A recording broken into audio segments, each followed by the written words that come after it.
And we are live. Joey, I'm going to drop this image for a sec. Hey, Joey, how you doing, mate? Danny, I'm excited for episode 2 of Own Your Gifts. We got a special guest. Yes, we do. Episode 2 of Own Your Gifts. I just want to welcome everybody who's tuning in today. Myself and Joey have a guest on our show today. The show is called Own Your Gifts. Joey and I share our experiences with gratitude and happiness. Today, we're going to share some of those hacks and tricks and tips around becoming a happier person. And I can't wait to hear from my good friend, Lukas Williams, who's up in Queensland. Joey, where are you coming in live from? South Orange, New Jersey, USA. Yeah. I want to get into that Netflix show. I'll be watching it again 7 seconds. But first of all, let me bring Lukas on screen, mate. Lukas, welcome, mate. Yo, he's going.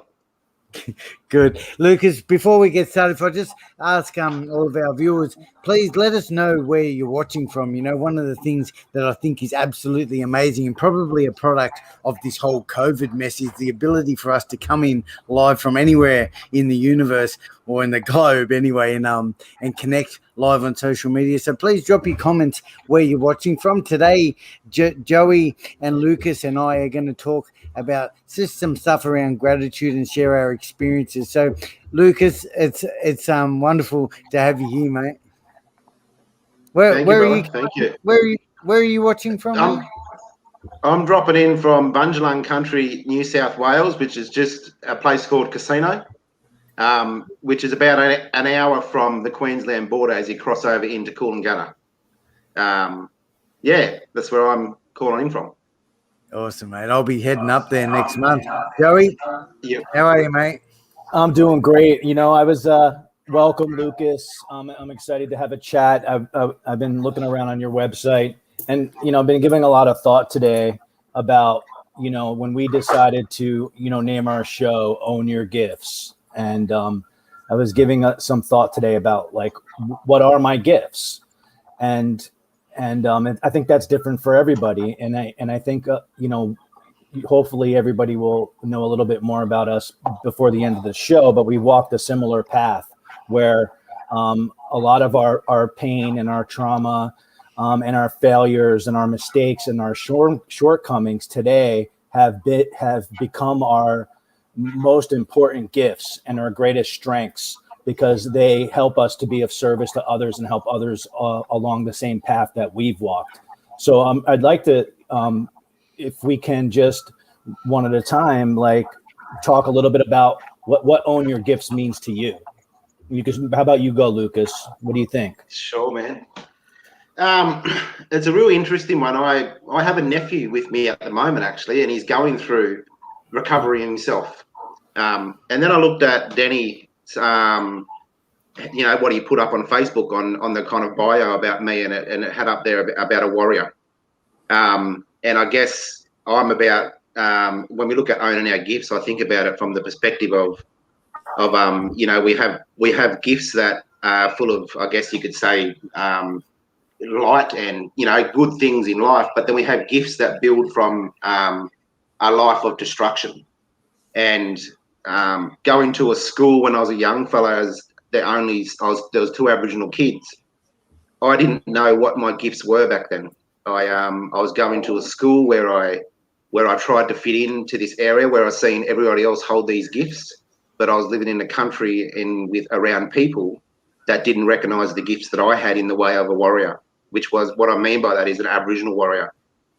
And so going through life with a lot of not so good experiences, it took me 28 years to learn that all them not so good experiences were actually the gifts to me getting better and the gifts to me to be able to help other people.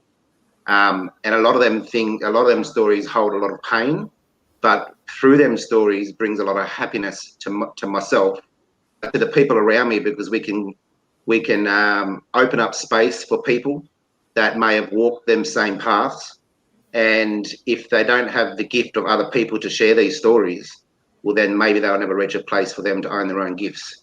I love that, Danny. What do you think about that? What are your thoughts when you hear "Own Your Gifts"?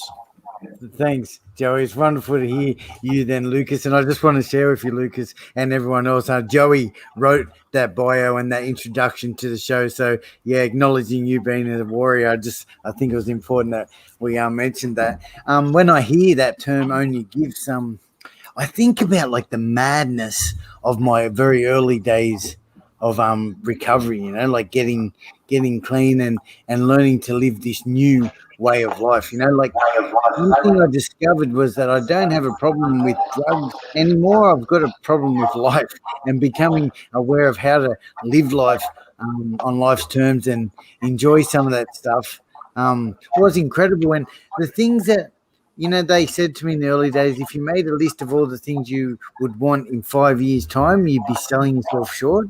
And I got that at 5 years' time. What I realized was all those material things that I wanted and were important weren't the gifts. It was that internal peace, this like serenity, gratitude, and a spiritual connection. Those are the most three powerful things that I've ever experienced, and that's the stuff that really keeps me going. So yeah, my gifts come in that form. It's a sense of liking myself, loving myself, even if you want to be extreme, but peace and serenity. I think that's where the real gold in life is, mate. What about you, Joey?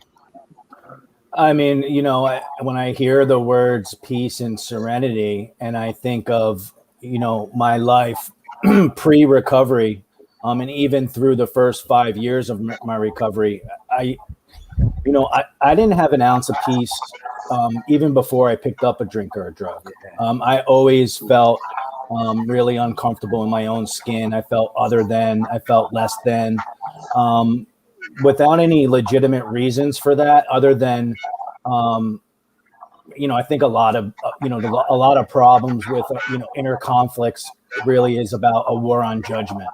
So it's like judging myself, like comparing my inside with other people's outsides and not having the tools to be able to communicate. And peace, serenity, no idea what that meant. No idea what it felt like. If someone told me about it, I couldn't even comprehend it. And, fast forward, I got sober in 2009 and, the first 5 years of my sobriety were rough. And I really like to hear a little bit about Lucas's story, because based on the video that I saw with him, he had a sudden upheaval, like a spiritual awakening, like woke with, with the determination and knowing where to go. That wasn't my story. Mine was, when they removed the alcohols and drugs, I got a lot sicker before I got any better. But I will say that with consistency and persistency and continuing to, step outside of my comfort zone and remember that the most important thing is that I'm of service to others and I get outside myself in that way. The truth is I'm at peace most of the time. And, talk about a spiritual awakening. To me, that's like the seas parting. That's like, walking on water or the burning bush, whatever you want to call it. So, yeah, I mean, it's I don't wake up that way all the time, and I'm certainly not that way all the time, but I'm at peace most of the time. And I think a lot of that has to do with like me living in integrity, like me doing what I say I'm going to do. So, yeah, I mean, if there is a purpose for life, that has to be it. So I'd really like to, hear your views on that, Lucas, because I know that your recovery was slightly different, and you're also coming from a different background. I mean, we were both we all use and abuse drugs and people, and we all were victims of circumstances and other types of things. But our journeys of recovery are significantly different. So, for sure. About like what happened that night before you decided that you were going to get sober and walk a life like this and commit it to being of service to others? Yeah, definitely. It's a night that I'll never forget. I'd been living in destruction for, 15 or 20 years using ice, anything I could get my hands on, but my main drug was ice and speed. And I'd been going through psychosis for probably about 3 months solid. And I'd was entering this place where I thought I was hearing voices, and I thought, you know, things were going wrong for me, and I was going into the mental health wards, and they all thought I was crazy, and so on. And keeping in mind that I'm an Aboriginal man from Australia, and there's a lot of disconnection within our family. And then at that time, I'd went to one of my cousins, and I'd sat with him and said, look, I'm hearing all this stuff, and all these things are coming to me, and everyone thinks I'm mad. And he said, brother, you're not mad. He said, that is your ancestors speaking to you, and you need to listen to them. So I went off and I continued to use. And it was on the 2nd of January 2012. The first I'd used for the last time in my life, because I'll never use again. And I remember that I laid down to go to sleep, and I didn't really put it in the video this way, but I'm going to talk it here this way, because I know I hear a lot of men, a lot of women talk, and they don't want to talk their story because it might sound a bit silly. But I remember that I was in this bed, and I couldn't move, and I laid down at about 9 o'clock, and I had things on the wall coming out on me. I could hear birds outside, like heaps and heaps of them, and I went into such a place of fear. And I've done a lot of violence to people over the years, very bad violence, and all their faces had come back to me throughout that night. And it was kind of like that I got broken down, showed what I'd done to people, and I was forced into a place where I had to make a decision that I am now going to, basically, if we look at that word gifts, I'm going to use the gifts that I possess and that I have, and I'm going to travel across Australia and help other people. And then the next morning I woke up and I walked outside, I went to the beach, and it was like I seen the clouds for the first time in my life. At 28 years old, I looked up, and it was like they were speaking to me, and I was like, my God, where have I been? You know, like, what's been happening with me? And it was there that my life changed, and it was there that I made a commitment that I'm going to travel, and I'm going to sit with other people that have these similar stories. And I wouldn't say help heal them, because I think everyone has the capacity to heal themselves. It's a matter of sitting there and listening to the stories with people. And as I started to unpack my own story, it was the impacts of trauma in my life that why I used drugs. I didn't know how to function without drugs. I didn't know what the feelings of love or sadness or hurt. I didn't know how to distinguish them feelings or name them. You know, all I had was rage. And if anyone got in that rage, well, then they were in my sight, and that'd be my target. And that was the sad reality that I was living in. And I had to, number one thing was actually dealing with a lot of my anger and rage at the beginning of my recovery, because it was my rage that would lead me to drugs. It was my rage that would hurt people. It was my rage that would trigger me back into using again. And it was all them not so good experiences that happened to me as I grew up a child. And it was the disconnection from culture. And I think, to go a bit further, when I say the disconnection to culture, I don't see that as just something for Aboriginal people. I see that something for all people, because if I've walked into a room many times and I've said, where do you come from? Where is your ancestry from? And a lot of the times you have your Aboriginal mob that might say, I'm not sure, or I do know. But a lot of the time I hear our non-Indigenous brothers and sisters actually can't pinpoint exactly where they come from. They call themselves Australians, which we are, or Australians, but I think there's a disconnection for all people when we don't know where we come from, and that can lead to using drugs and alcohol.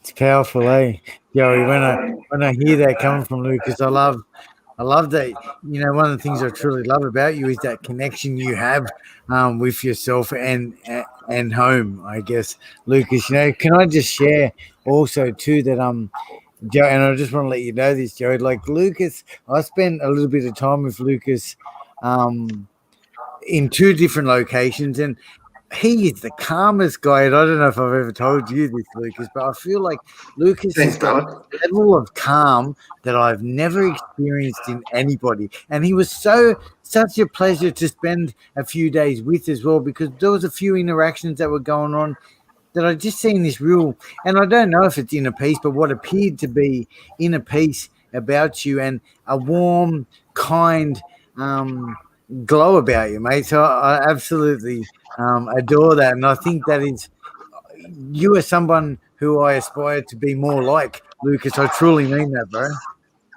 Thank you, brother. Yeah. Hey, Yeah. and sorry, let me just share one little other story with this. I was invited by Lucas, and we're going to talk a little more about Gan'na Healing, the organisation he runs. But I was invited into a remote Aboriginal community in Alice Springs. Sorry, Lucas. Oh, Santa Teresa, absolutely That's amazing. it. And Lucas and I'm just going to put this. Look at this image, Joey. This is me, Lucas, and a bunch of men I love it. connecting around. What? Tell us a bit more about that, Lucas. What was that night that we were doing there? So we went out and done basically a healing circle, and it was a place where men could come and come into a calm place, a soft place, a place of listening, which is what Gan'na means. It means to listen, to understand, to feel, to think, to understand.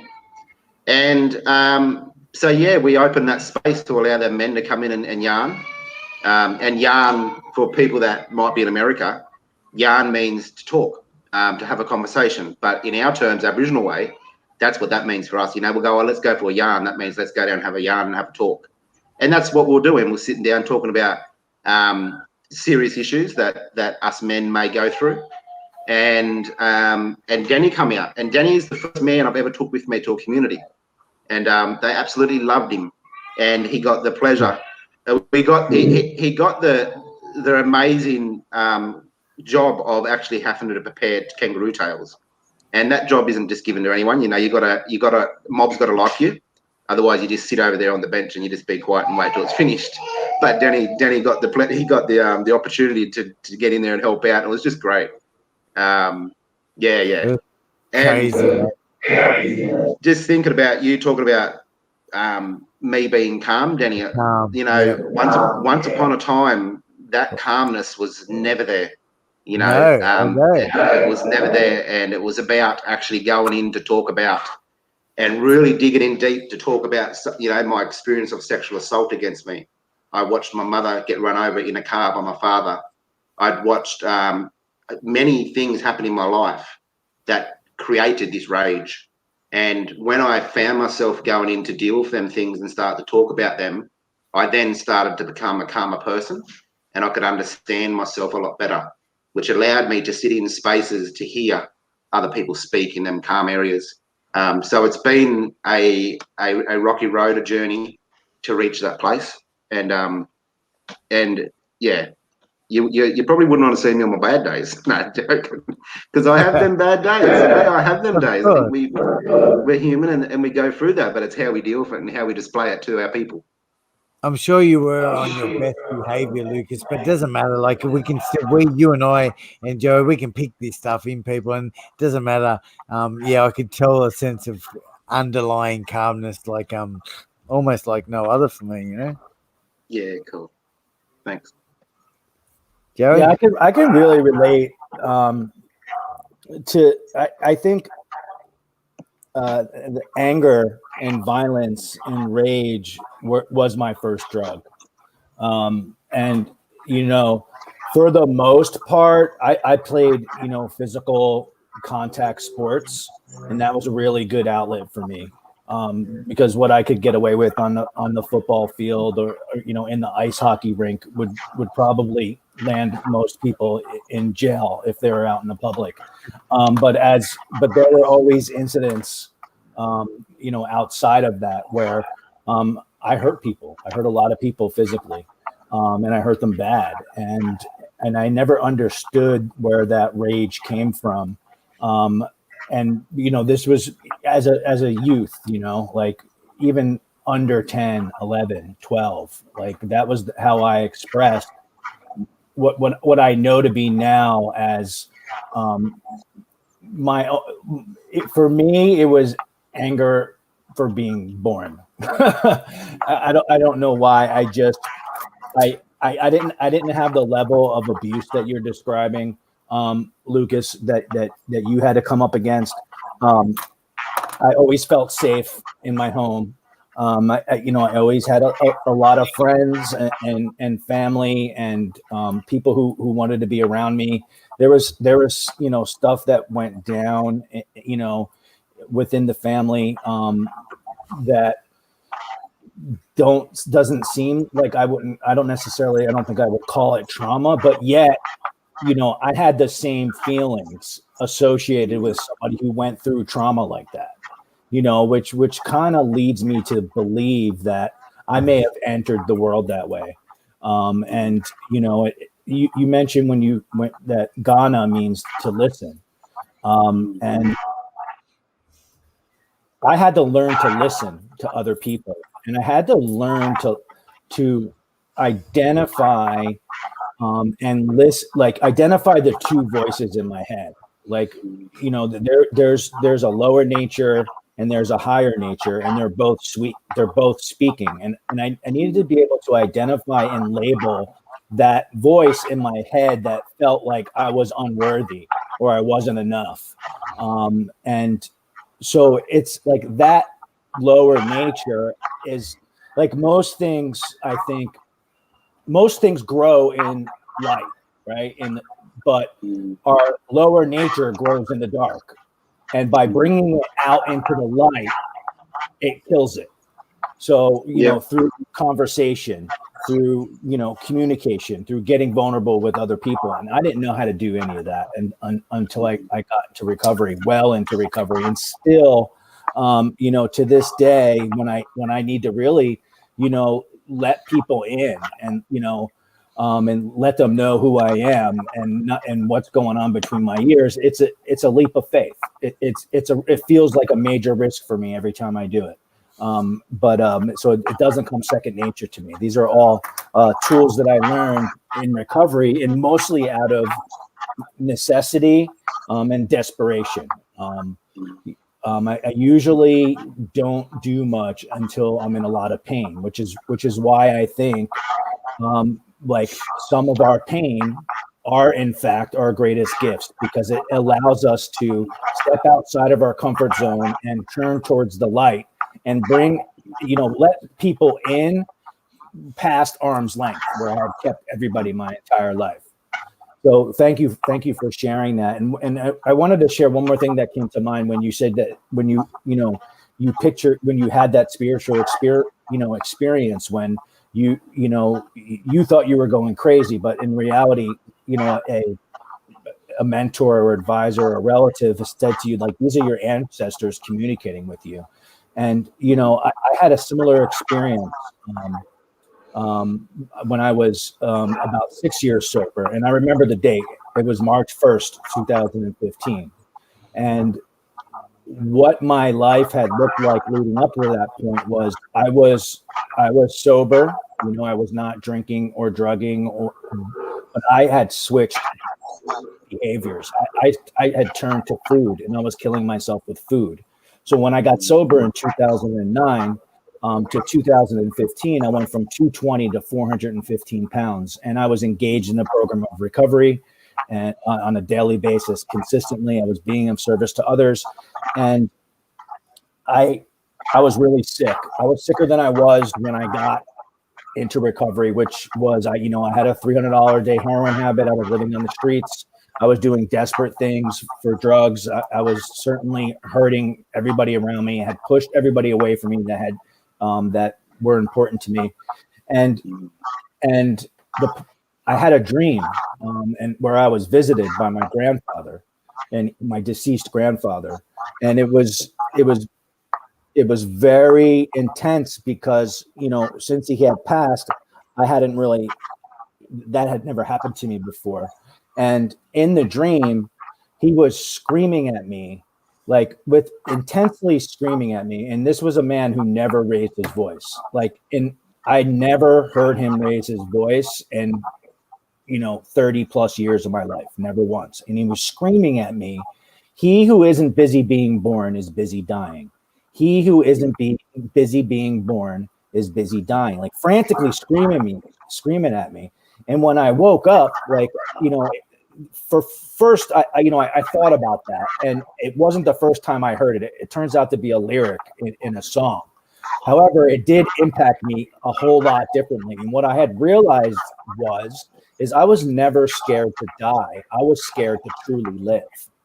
And I woke up that day committed to start living. Instead of just barely surviving, I was going to start thriving. I was going to start to learn to be gentle with myself. I started to eat healthier. I started to exercise more. I started to let more people in. And it was sudden. It was really sudden. I can say that I had 5 or 6 years of recovery, and it was like one of the slower, painful natures. And perhaps it was, little tiny steps over and over and over again that had built up to that moment. But it was, it was like I haven't looked back since then. Like, it's like I'm not scared to live anymore. I'm not scared to step out of my comfort zone. I don't need to hide. And so like that was kind of like my spiritual experience. I mean, I didn't really have one in the through my recovery work. I mean, that's really hard to say. It's like it really depends on what a spiritual experience is. Like me not drinking and using drugs, that's a miracle. I had nothing to do with it. I might have done some stuff, but that happened. That pretty much happened on its own. So that's certainly a spiritual experience. But this one was different because I still didn't have any desire to live at that point. So that's kind of interesting. That's what your story made me think of. How about you, Dan? Spiritual experience. What's your idea of a spiritual experience? Yeah, it's a little bit different. It's a little bit different to what you two have suggested. And I think it's really important. I don't actually think that my experience was like that. When I talk about that, a spiritual awakening type of thing, I don't like, I used to hear this thing about, certainly when you talk about God and stuff like seeing the light, I used to think that's how it looked. And it sounds like a little bit like what you have gone. For me, my spiritual awakening was sort of the day my spirit woke up, when I became connected with the universe, connected with the moon. Actually, I remember the day very clearly. I was about 10 months off all the drinks and the drugs, and I was walking home, and I just felt connected to the universe. That was kind of my experience. But I did have times there in my recovery where I was right at the bottom. There was one time I was in Europe. I was walking around Europe, roaming Germany, surrounded by a heap of drugs and gambling establishments, and I was in the horrors as well. I was actually crying, and I thought, if I pick up, I'm never going to make it back to Australia, and my life is sort of over. And that was another kind of spiritual awakening, making it back home, getting through that process. Kind of made me a little bit stronger, So I think it's like a connection to the universe for me. Yeah, it's cool. And love it. All right, to jump in here, Danny. Yeah, go, dude. So I want to like talking about spiritual experiences. I want to talk a little bit about how that experience of mine is a little bit different to the spiritual experiences I have in life today. Yes. So in the non-Indigenous world, we might hear this part here is our third eye. But in our world, Aboriginal world, I call that the door to law. And when I say the door to law, it's LORE, which means the law to our culture. And when I practice ceremony, or I practice our culture in a deep way, there's a vibration that takes place, and it generates my brain that must kick off intergenerational healing and wisdom that comes from 60 and 30, 40, 50, 60,000 years ago. So it all gets generated. And that what we call in non-Indigenous world, the third eye, but our door to law, it's like I go into this other world, and I go into this thing that we call mindfulness, Indigenous mindfulness. And we start to see things not just from our eyes, but also from our hearts and from our door, from the door of law. We feel things that are very special. And so that is one of my biggest spiritual experiences in life today, is when I practice my culture in a deep way. Not just practice my culture in town, when I go out bush and I practice my culture the right way. I go through such a big, I guess, transformation that sometimes it actually brings me to wobbly knees and tears in my eyes because of how soft it makes me feel and how beautiful it makes me feel, and how much I missed out on when I was a young fella and when I was a young kid, because that was a lot of that was not lost, but it wasn't available for me because we hadn't lived around it. So today in life, that would be my number one spiritual experience. I have a question about that. It's really fascinating to me. So, like, what we're talking about here is we're talking about a higher power. We're talking about energy.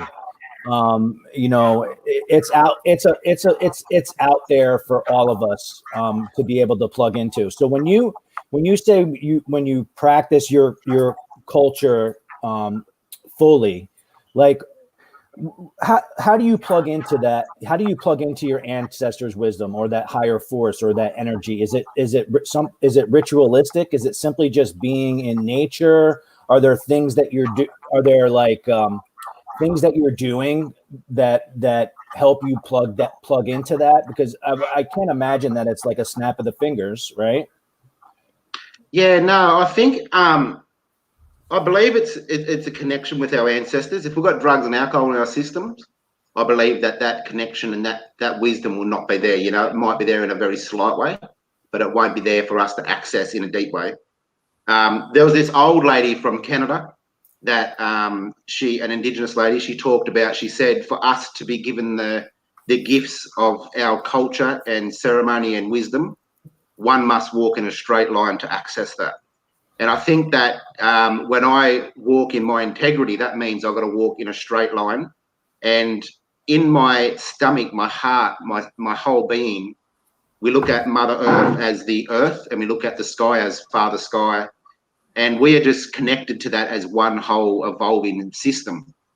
And so when we step into a healing process, I think that it's just taken place within so many generations before us, that the brains, the amygdala systems and all them areas in the brain, it kicks into a place where it remembers, and off we go into ceremony. Now, there's many things that we've got to do to actually enter into some of these places, and it's a cultural thing, and a lot of them things wouldn't just get talked about like on here or in town or whatever, but there is a lot of things that actually happens prior to entering into these places, and for us to enter into this deepness of our culture in the way of ceremony, for us to go into that deeper level. But I think that we are just one with the earth, and when we walk that line and we feel that, it just happens automatically. And if you have 20 people that are walking that line, well, then, they say that people go to church, and when they sing, the vibration comes in the church. Not that I go to church, but I guess it could be looked at from that point of view. Everyone has them different views. And I know that all I've got to do is hear a couple of uncles start to sing, and I instantly go into mindfulness, and I instantly go into deep listening. And I'm a little boy, and I do not speak. I'm just here to listen. I'm here to learn. So basically, I'm being a good boy, like I'm there for respect, and it's taking me into another place until I'm given the right to be able to then start to talk or whatever I'm going to do. There's so much to it, brother. And I felt that with you too, Lucas. Like I remember feeling you talk about those vibrations, but like I feel that in your presence, man. It's so powerful, that connection you have with going into those communities and just that calm. That's what it is I was talking about before. I think it's those vibrations that come. Yeah, it's hard to explain in words actually, but that's part of what I was saying earlier that I felt. Mm-hmm. Hey, what I'd love to do is share with our audience and with one another, like a tip to becoming a happier, more grateful person, Lucas. You got like have a think about about that. Like, is there one thing, like, to be honest, like, I've got this bit of a tool bag, yeah, of things that I use on a daily basis. And there's quite a few things that I practice on a regular basis that I truly believe increase my levels of happiness. You know, they're the stuff that help keep me clean and serene. I don't know if you've got any tip you can share with the audience. What about you, Joey? Have you got something you could share with us today about that? Yeah, I mean, certainly what I think, it reminded me when Lucas was talking is he mentioned the word remembering. So, which is like, I think, how I evolve as a person and how I recover and heal is a lot more about unlearning, and shedding and removing blocks, like you said, presence and living clean, connecting with the earth. Everything's just there. I just need to remove blocks. And what I find is the biggest block for me is my head. So, like, trying to figure things out, like for me, like it's about me connecting with a higher force or my higher power. And the most important thing I like try to do is stay out of the debate of what that looks like. Like, and I don't need to name it. I don't need to know what it looks like. I gotta just not be trying to figure it out. So, like, that's the first thing for me, that really keeps me connected to the truth, and out of the way, essentially, out of the way from what is always there and available to me and wanting to give to me if I would just clear out the blockage. As far as I was thinking a lot about, and you use this term a lot, Danny, is like, hey, just be kind. And I was thinking today is I got a gift. I'm always getting gifts, but I recently, I had a family member who got sick, and I put up a GoFundMe, and with minimal expectations, and which is way out of my comfort zone, because nobody asked for help, to try to raise money for my brother. And what had happened over the course of 48 hours had completely blown my mind. People came and gave their time, gave their energy, gave their resources, gave their prayers, gave their good attitudes, and gave their money. And we were able to raise 3 times the amount of the goal in 48 hours. And I was like, just blown away about the goodness in the world. And so I was thinking this morning, I'm like, what can I do? And I thought of random act of kindness. And so, that's my tip to today, is to anybody who's listening or watching, is to, within the next 24 hours, go out and perform a random act of kindness. You don't need to build a children's hospital. It doesn't need to be something big. It could be just, what I was thinking of is sometimes when you're in the line at a drive-through, I don't know if you guys have Starbucks in Australia, but the person in front of you pays for your coffee, something like that. Or, another thought that I had was, if you're in the street or in a public place and you see somebody who looks really alone and sad, just take a minute or two and go up to him and ask him how he's doing, and introduce yourself to him. So that's my tip for this week. Fantastic, Joey. What about you, Lucas? You got something? Yeah, I've got 2 things, brother. Just hearing Joey talk about the mind. I lived so long in the mind, and one of the things that I guess for advice to increase happiness and gratitude, definitely happiness, is I wanted to not just I didn't just want to learn this education on about to heal my mind. I needed to match it with a visualization. And one of the things that kept me in my mind is I didn't understand my mind. And if we look at our mind here, as this is our area in the middle of our brain, our emotional brain, and if we named that the smoke alarm, what I wanted to do is I wanted to start to look outside my brain and start to learn how many bushfires outside of my body, is continuing to go on, and why is my smoke alarm continuing to go off? And I had to visualize that for so many years so I could start to put the fires out of my life so my brain can start to heal properly, which would help me stop having the head miles. And so I wanted to learn everything about the brain, you know, like the if we look at the brain stem, you know, you look at that, it's touch, it's sensory, it's about it's to do with our you know, our body heat and all sorts of things. So when I got to this point about learning about my body, I started to actually link it to my brain and what I needed to do in life to actually heal myself. And there's many techniques for us to heal our brain that will heal our body, that can increase our happiness. But as I went into 2021 this year, I would often help people in life. And when those people may have not done so well, I used to get affected by it, as though, or they'd stop talking to me, or they, you know, they didn't appreciate it, or whatever it is. I'd lose this sense of happiness. And so I went into 2021 this year, and I made a decision, well, I made a deal with myself that I'm going to help people that come into my life that want that help. And I don't care what their response is down the track or what happens. I'm just going to be happy that I helped. And the amount of happiness that's gave me with a few different situations has been it's been a different year for me to do that. And there's a few episodes that has happened to me this year. And for a day I've sat angry, and then and then it's clicked in about my thing that I'd actually agreed on with myself this year. I went, hang on, I actually said I'm going to help people this year and not take on or not be upset if they're not doing what I think they should be. And instantly I reach a place of happiness. So yeah, we're out there helping family and helping people.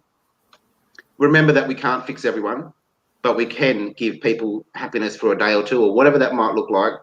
And we can't be affected if they don't make it. We can just hope that they do. Thanks, Lucas. I love that. Such powerful stuff. And Joey, you talked about kindness. As you know, it's I guess all of my levels of happiness often revolves around that kindness. And you've kind of taken all the good stuff already. But I got a couple more for you. You can steal it. Yeah, I've got a couple, but right that haven't been mentioned. Now, did you know, like, and it's such an old time thing, is the gratitude list. Did you know that when you write, let's say 5 things that you're grateful for, and this is such an important tool for someone in recovery, but also just for someone in life, you know, when we write a gratitude list, let's say 5 things that we're grateful for on paper, right? You can increase your levels of happiness, they say, by up to 4%, just by acknowledging that thing on paper. But even more important, and this is where the gold is, when we express our gratitude in person, on the phone, or even in a message to somebody who has had an impact, a positive impact on our life, they reckon you can like skyrocket your level of happiness by up to 19% when you let somebody know that you're thankful for the impact that they've had on your life. I think that's something that it's something I do every single day, mind you. Okay, I always acknowledge the good things I see in other people, even if it is just that person at the coffee shop, someone in the street, someone at the gym, my brother, my mum. It's important to keep.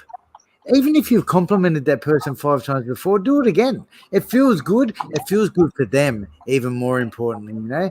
And the second one would be just to say hi. You know, like not enough people, you know, and I know this, like, I don't know about you, Joey, but I know in Australia, in different towns, there's different levels of niceness, you know, like up in Queensland, for example, right?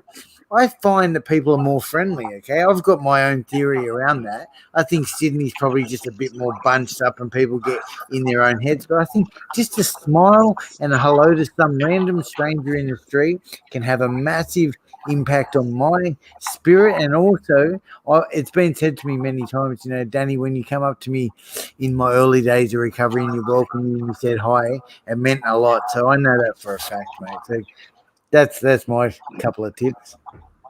Beautiful. I love that. Hey, Lucas, we're getting carried away with timing. Please let us know first of all, before we get going, you run an organization called Gan'na. Do you want to tell us a little bit more about that, please? Sure, man. Yeah. Let me put the website up here. Yeah, cool. So Gan'na Healing is a Aboriginal organisation that was established in around about, I think it was 2014 or so. And how that come about was that my grandmother was somebody that was removed at birth and put into a foster care home with non-Indigenous people. And we know that through our family members, we experienced such deep levels of trauma that we didn't know how to recover from some of them experiences, intergenerational experiences, intergenerational trauma, the experiences that we're actually even passing down to our families in our life today. And then we started to do our own healing and different things. And along come this day, I just thought we need to start to do this with other people. You know, like it was reaching that point now that I'd looked across our country and I've seen the continuous of what we call colonisation for our people. And that if we don't start to deal with some of them impacts, basically the wheel will continue to turn and the trauma will just continue to be laid over into the next generations. And so so we did that, and we now travel across Australia doing basically trauma informed or trauma informed. But when I say informed, it's more than informed. It's about also moving into an experience of how do we unpack trauma now that we learnt about trauma. You know, everyone can be informed about something, but how do we use these tools with our people, Aboriginal people, to actually start to unpack some of that trauma that sits in the body and the brain? How do we start to defrag some of them experiences and start to fill up them experiences with good experiences in life and new experiences? And so we travel mainly remote communities. So at the moment now, Gan'na Healing is across every single remote community in the in Central Australia. As of yesterday, we've just another 6 communities have come on board with us. And so it just continues to spread, and we go in and we do traditional healing circles, and we start to unpack some of them not so good experiences. And it's not just as easy as just going, you know, we're going to go in and we're going to have a talk and we're going to sit in a circle. There's a lot of preparation that takes place prior. There's a lot of making sure things are safe. There's a lot of making sure that the right people are involved. There's a lot of making sure that, you know, the women and the men have their own spaces as well in these spaces, and that we don't just drop into the story too deep where people get fearful and don't want to come back. We need to move. As Auntie Miriam Rose said, Auntie Miriam is a lady from the Daly River, and she talks about the word of Dadiri, which is where Gan'na comes from. You know, that also means deep listening. And she talks about we must move with the current. You know, we can't swim upstream basically because it's just going to be too difficult. So we need to move with the current when we go into community with people, and we need to make sure that when we enter these places that we are not the experts. Our mob that we're going into, they are the experts. They have their own healing techniques, their own way of healing. All we're doing is basically stepping in to start to generate some conversations and starting to create some safe places, really. And I'm a big talker about, I don't know how many times, you know, like I've got a master's, I've got a degree, doing a PhD, and you hear a lot of academics speak in unis, and people, you know, well, yeah, I do say people perceive that they hold so much knowledge, but I've never ever seen anyone hold so much knowledge than an Aboriginal man that lives out in the desert, that has lived a life of healing himself. And then when I've sat down and listened, or an Aboriginal woman, and you listen to some of the knowledge that is there outweighs any university degree. And it's like a year's training, a year's education, just sitting there for a week. So our people have the wisdom and the spirit to heal. And we need to just believe that and go in there and not act as the professionals or the experts, but kind of just sitting with mob and talking stories and about how we unpack them stories that aren't, because a lot of these stories are filled with a bucket of grief, loss, sadness, hurt, whatever the word is that we can throw in there. And it just continues to fill up with the life's experiences today. and we need to go in and see how we start to lift the things out of that bucket so it can start to be emptied, so we can live a more healthier life alongside, sorry, alarm just went off there, along beside our non-Indigenous brothers and sisters in Australia. So that's our mission. Our mission is to basically, well, you know, one of our goals is to improve the social emotional well-being of Aboriginal people, so that we can walk beside non-Indigenous people in the same way that all Australians should be able to walk in this country. And unfortunately for our people, that is not the case at the moment. But I've tried to do everything in my power to do that in a way that's not activism, it's not arguing, it's not fighting, but it's healing. And that's, I guess, our goal. Yeah. Thanks so much, because you're an inspiration, mate, and I truly mean that. Like, I've watched you grow and grow, and we've had discussions around where you're going, and I get motivated, and I love to learn from you, mate. So thank you so much for sharing that. And if anyone wants to contact you, where would they contact you? So you can contact me on that website. Yeah. You can also contact me on my email, which is director.garner@gmail.com. Or you can ring me on 045555 8625. But don't prank me. No. Make sure if you're ring up. That might be. Yeah. So. Hey. Thanks, man. Hey, Lucas. I made a comment to you on Facebook about it's going to be a cracker of an episode having you on, and Joey was paid out. You don't know that term, Joey? A cracker? Like it's going to be a cracker? I haven't, but like I said in the comment, I'm like, it sounds fun and exciting for me, so I'm into it. A cracker to me is something that you eat. Yeah, fireworks, firecracker. Is that like a banger? Yeah, like yeah. a banger. All right, yeah, I'm into it. That's we did it tonight, man. This is definitely a cracker tonight. Yeah, thanks so much. A little bit another one. Sorry, Joey. Yeah. Anything else you want to mention before we head off? I just really would like to thank Lucas and obviously thank you, Danny, for connecting and for allowing us to use your platform to impact people's lives and for our continued growing relationship. And anybody who's watching here, thank them for participating. And Lucas, please, if there's anything I could do to help your mission in any way, please don't hesitate to contact me. I'll make sure that I reach out and to you via email and via your website so we can be connected and hopefully continue to help ourselves grow and other people's grow. Yeah. Connect. Guys, all right, guys, hang on the platform. We'll just say goodbye. Thanks, everyone, for watching. We'll see you next week. See you later.